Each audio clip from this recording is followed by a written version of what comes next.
اور ایک 10 روپے کی پراپرٹی نہیں چھوڑی اس نے. کوئی پھٹا پھٹا کوٹ لگا ہوا تھا میلا پچھلا اور اسی پہ چلتے تھے.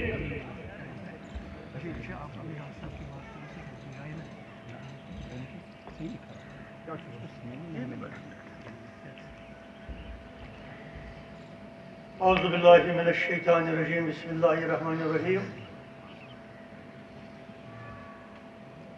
ورثۃ الانبیاء جو بیٹے ہیں اس منچ پر، باقی سامعین السلام علیکم ورحمۃ اللہ وبرکاتہ. دو باتیں مجھے ضرور کہنی ہے. صبح سے یہاں علماء دین کا خطاب سن رہے ہیں.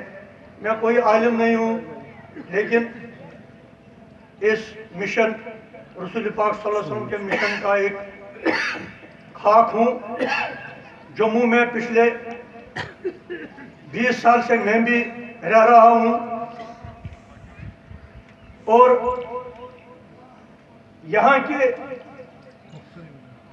جو بھی سنی علماء ہے یا جو بھی مرکز ہے بکھرے ہوئے ہیں. کل یہ جو یہاں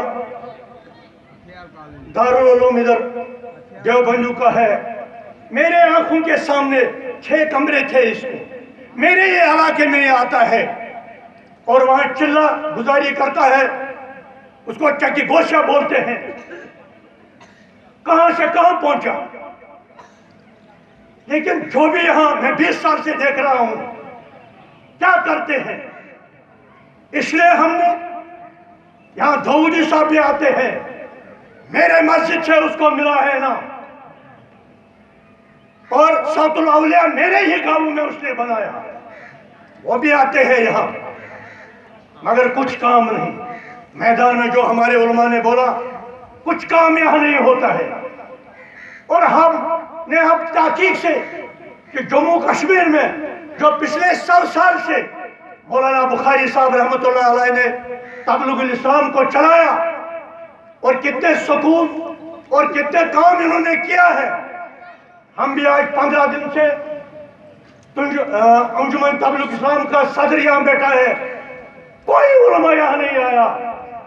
اگر یہاں سے صبح 100 علماء کرام بیٹھے تھے، اگر ایک ایک کے 100 لوگ بھی اپنے ساتھ لاتے کتنی شان ہوتی. یہ لوگ بھی ہم کو بیک بیک کر یہاں لانے پڑے. لہذا میری التماس ہے، ہم کن حالات سے ادھر گزر رہے ہیں وہ بھی چھوڑتے ہیں. وہاں پر صرف جہاں آتے ہیں کہ یہاں غدر ہوا ہے اور یہاں اب اسلام کی بارش ہو رہی ہے، لیکن اس میں سنی جو ہے وہ بکھرے ہوئے ہیں. لہذا ہم التماس کرتے ہیں علماء کرام سے، اس لیے ہم آئے، اس لیے ان کو بلایا کہ ایک جٹ ہو جاؤ اور جو ہمارا خطرہ آ رہا ہے اس کو مقابلہ کریں. ضرور ضرور ضرور.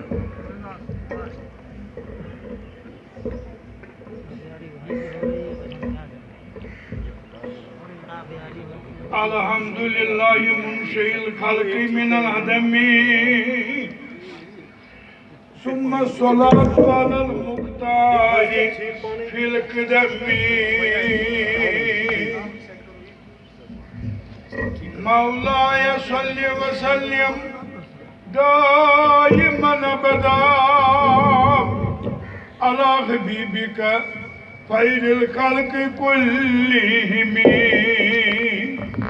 اما بعد، قال الله تبارك وتعالى في الفرقان الحميد وقرآن المجيد: استعوذ بالله السميع العليم من الشيطان الرجيم، بسم الله الرحمن الرحيم.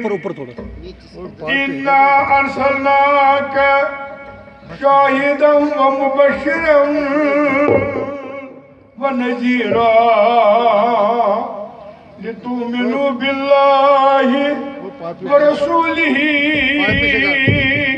وتعزروه وتوقروه وتسبحوه بكرة وأصيلا. ویٹ ہو رہا ہے نا نیچے گر رہا ہے. خار ہیں بدکار ہیں ٹھیک ہے ٹھیک ہے ٹھیک ہے. ڈوبے ہوئے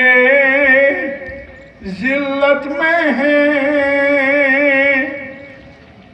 جو بھی ہیں ہم تیرے محبوب کی امت میں ہیں. حق پرستوں کی اگر کی تو نے دل جوئی نہیں تانا دیں گے بت کہ مسلم کا خدا کوئی نہیں. شیرازہ ہوا امت مرحوم کا ابتر آیات الہی کا نگہبان کدھر جائے. ہر چند کی ہے قافلہ بے راہی لبو ذات اس کو ہو بیاباں سے خودی خواہ کدھر جائے.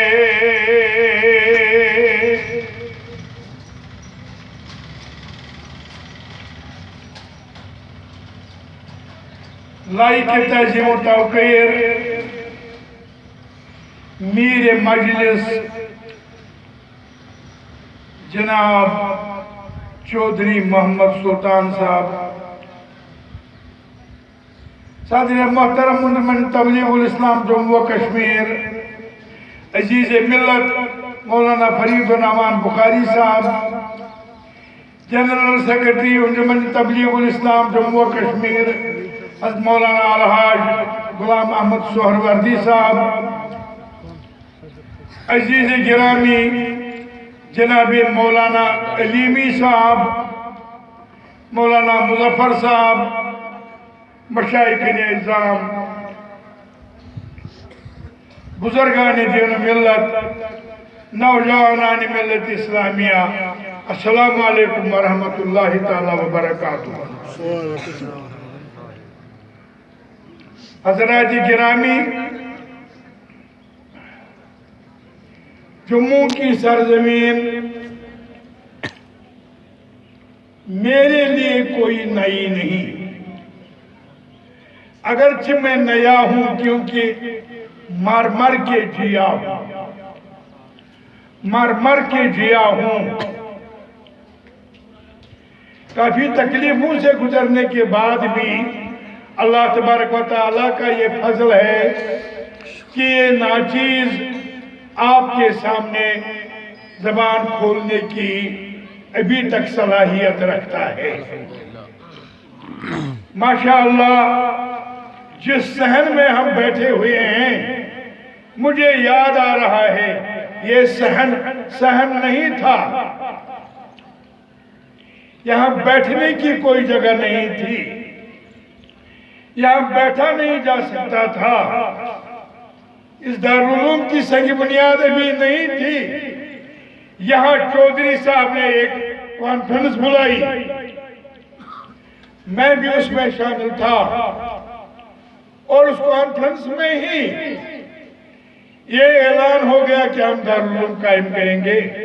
ماشاءاللہ دارالعلوم قائم کرنے کی شبھ گھڑی میں بھی شامل تھا. مجھے یاد ہے میری ہی ایک گزارش پر یہاں کا ایک عزیز سامنے آیا، اس نے کہا مولانا اس صحن کو میں کمپلیٹ کروں گا اور میں اسے پلین بنا کے دوں گا. سبحان اللہ. دوسرے دن سے اس نے جیبی لگائی اور یہ کام شروع کر دیا. ماشاءاللہ کافی دیر تک یہ دارالعلوم ہچکولے کھاتا رہا، لیکن اب کی بار لگ رہا ہے انشاءاللہ صحیح سمت کی طرف رہا ہے. کیونکہ جب علیمی صاحب مدرس ہوں